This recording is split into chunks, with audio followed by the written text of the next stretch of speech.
Hey students, welcome back. We're going to jump on in with our 10-week wrap up. What we've done over the last 10 weeks has hopefully led us up to right now in terms of learning about all the things that make the earth absolutely perfect for life, all the things that came together to make our planet an amazing abode of life. And from there, we're going to go start diving into cells, the parts of the cell, human body systems, kind of going along with what you're doing over in PE pretty soon when you do a little bit on your health unit. So jumping right in no particular order, I think I'll start with the ones that are up here, then I'll turn off the board. We talked on the Brain Pop today about invasive species. Habitats and ecosystems as a whole worldwide are suffering from species loss. The biggest thing that causes extinction is habitat loss and invasive species. Those are the big two, and they usually kind of go along together in terms of when you bring a species in that is not native to an area, sometimes nothing huge happens, but a local tie-in, for example, are the eucalyptus trees that you see all over here in Pacifica. If you've ever, for example, mountain biked over by the Boy Scout Trail, you know that you're under all kinds of eucalyptus trees over there. There's not much else growing over there. There's some ivy and there's some small plants, but not much else. And that's because eucalyptus trees tend to make it very acidic. They have a lot of things that fall off. Their bark is it sheds all the time, and it makes it very difficult for things to grow underneath them. A tie-in also with the redwood trees over on the windowsill. I point out to a couple of students, a couple of the giant sequoias that are growing in some pots over there. The redwood trees used to be all over this area.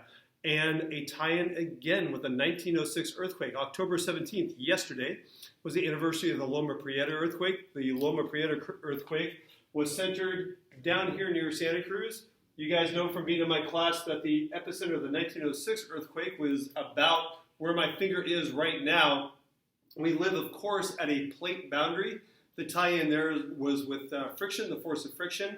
When these tectonic plates, when the force of friction is overcome by the movement of these tectonic plates, you have earthquakes that, for example, on Thursday we're having a big earthquake drill right here on campus. And it's because of the October 17th earthquake that happened right on the Loma Prieta quake.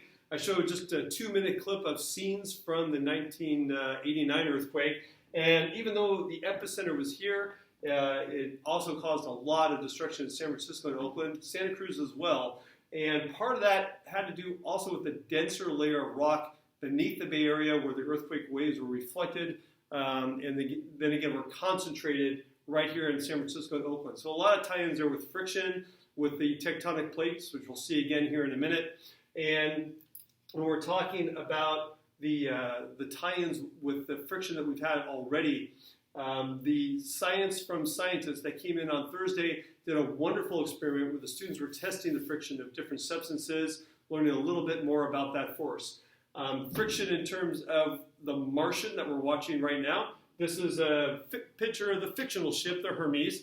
At one point for today's clip, we began with the scene where the astronauts are kind of cruising down the center part of the ship. That would be microgravity, basically weightless is what everyone calls it. You'd be essentially weightless when you're going down that part of the ship, but then the spinning parts of the ship right here, you'd be standing up at 1g based on how fast it's rotating. I promise I will do the calculation. I'm curious that I got the calculation right as to how fast that should be spinning to create 1g centrifugal center fleeing force. One of the other things we talked about in terms of species at the beginning with the Brain Pop was the relationship between predator and prey. We'll get into more detail in this next week. Just wanted to point it out because the graph came up in the Brain Pop. Usually as the predator and prey relationship goes on, it never looks really this perfect in nature. But for example, wolves and rabbits, or coyotes and rabbits here locally, you've got, as the coyote population goes up because there's a lot of rabbits, then the rabbit population will start to decline because they're the prey animal. The predator population will kind of go along with it. So you've got this symbiosis going on. You've got this connection going on between predator and prey. And finally, Hawaii came up because if you've ever been to Hawaii, I was fortunate enough to go a couple of years ago with the family to Hawaii. We had to fill out a piece of paper just before you land, about an hour before you land. They give you some paper and they say, hey, do you have any fruits, vegetables with you, things like that. They want to make sure that no invasive species are going into the islands because one of the things that we see also on the Brain Pop this morning that we happen to use in class as well. BrainPop just did a new one, and they use this very same example. In the early days of European exploration, you've got, for example, the Spanish, the Portuguese, the English, sailing all over the Pacific.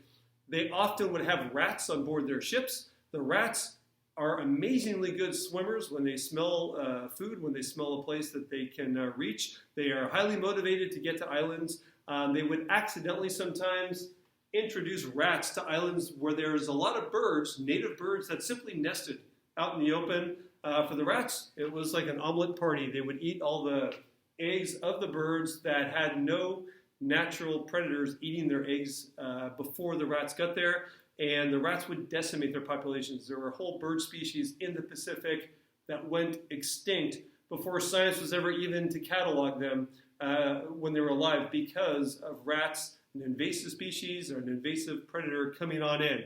We also saw the example of some of these things in Florida with the pythons in Florida. So let me turn this one off for just a second. I'll switch the screens here.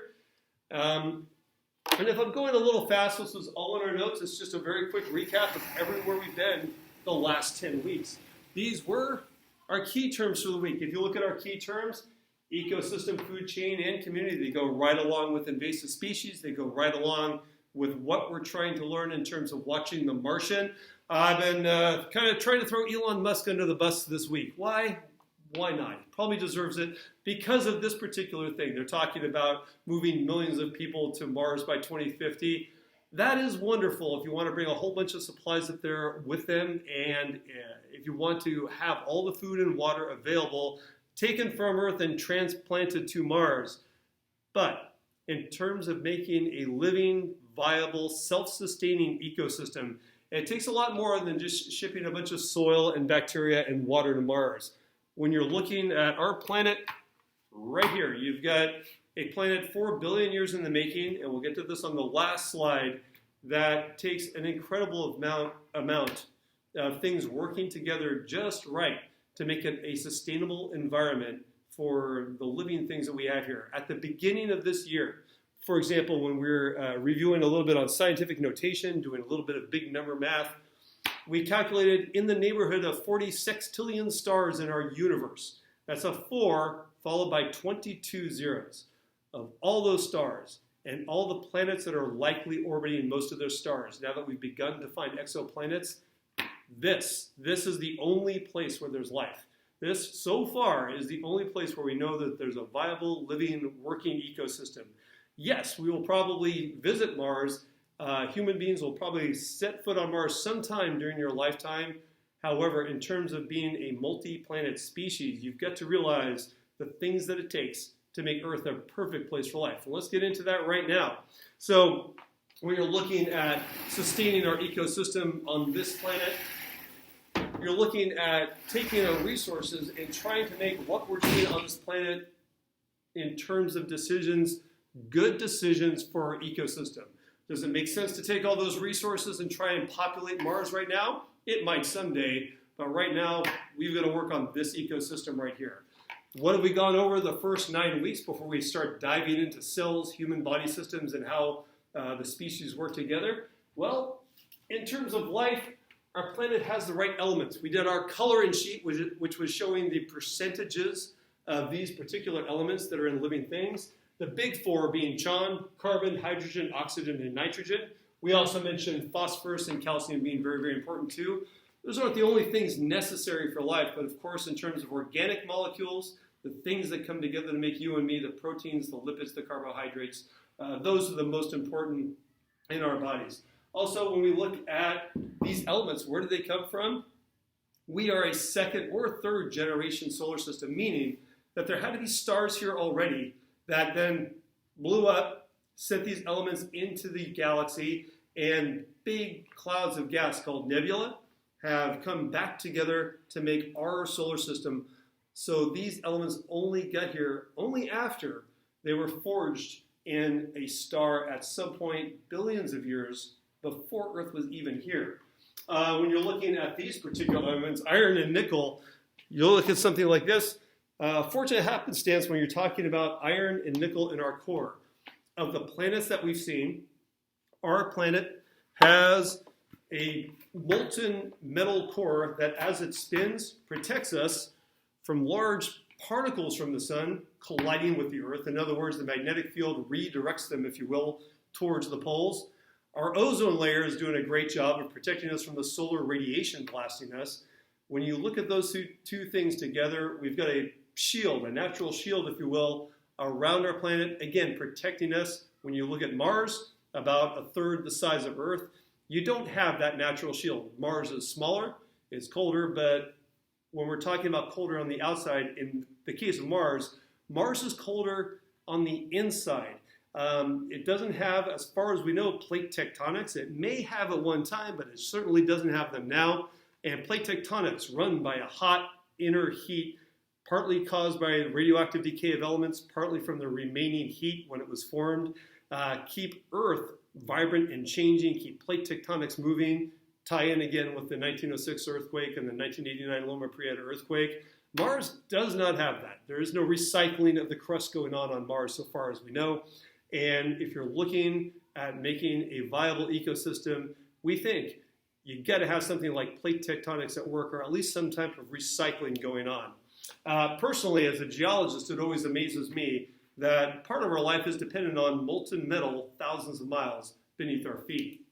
When you're looking at the plate tectonics, water, we are the perfect distance away from the sun for liquid water to exist.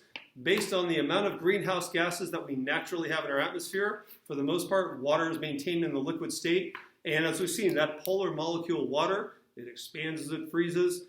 Very important for the chemistry that involves life. It's a perfect solvent. It takes nutrients all over the world. And when you're talking about life, we're almost sure that if you're going to find life, you better start looking first for places where liquid water is possible. And then finally, our moon. Every single time you go out and look at the moon, we did our moon observation partly for this reason. You say a big thank you to that moon for keeping our orbit stable. Remember, and I'm going to reach over here for just a second, see if I can pull that. Whenever you see a globe, see how they put this one in the stand at a little bit of an angle? Our Earth has a tilt, that one down, of 23.5 degrees with respect to the sun as it goes around in orbit. And if it didn't have that tilt, we wouldn't have seasons. But here's the point. Our moon, the math shows that our moon, as it goes around our Earth, once per month, remember, as it goes around our Earth, it keeps our tilt relatively stable. Yes, the Earth wobbles a little bit. This wobble might possibly be one of the things that help contribute to the recurrence of ice ages. But here's the point. If we had more extreme wobble in our tilt around as we go around the sun over thousands of years, we would have much more extreme climate variability, and the moon kind of keeps us nice and stable, keeps the wobble down to a minimum. Also, last little thing is the tides. The tides here are created, remember, mainly by the moon going around the Earth. We have 2 high tides and 2 low tides per day. We think the tides were one of the main reasons that life had to diversify very, very quickly as it left the oceans, because you've got the rising and the falling of the waters twice per day, and you've got life having to adapt to that. Then finally, with the Martian, I hope you're enjoying that, by the way, as I step off screen and put my globe down. You've got the questions that I wanted you to check out. We didn't get to that last one with Rich Parnell there today. Tomorrow will be our last day watching The Martian. It's one of the only 2 movies I use all the way through the school year because there's so much great science to pull out of it. But if you look at what food item does NASA try to get to Mark Watney, they try and launch him, among other things, protein. Remember, protein, a long molecule made from the monomers that are called amino acids. So protein is a polymer. Monomers are the amino acids. They link up to make proteins. The proteins are the building blocks. You can think of the proteins as the building blocks in our body. And over the course of the movie, especially as Mark is running low on protein, we see Mark Watney, played by Matt Damon, losing muscle mass and running into other problems as he loses his protein supply. Also, we saw, why is Rich Parnell in such a cold room up here?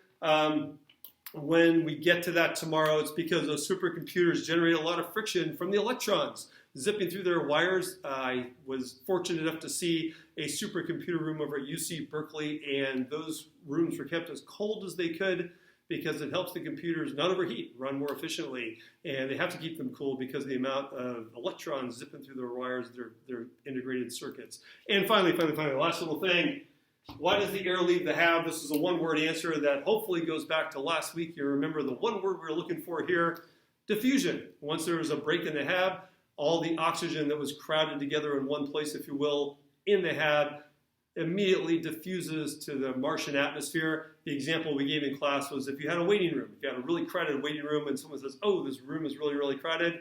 Here, let me open the door, open another room of the same size right next door. Generally, people would kind of spread themselves out so they wouldn't be all crowded together in a little waiting room somewhere.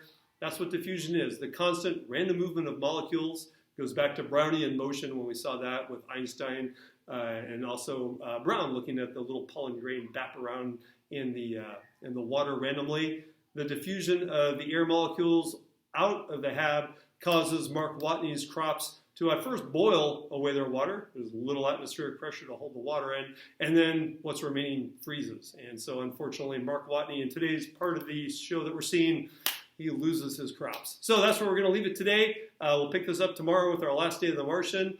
Look for the notes online, and I will see you out there in class. Bye-bye.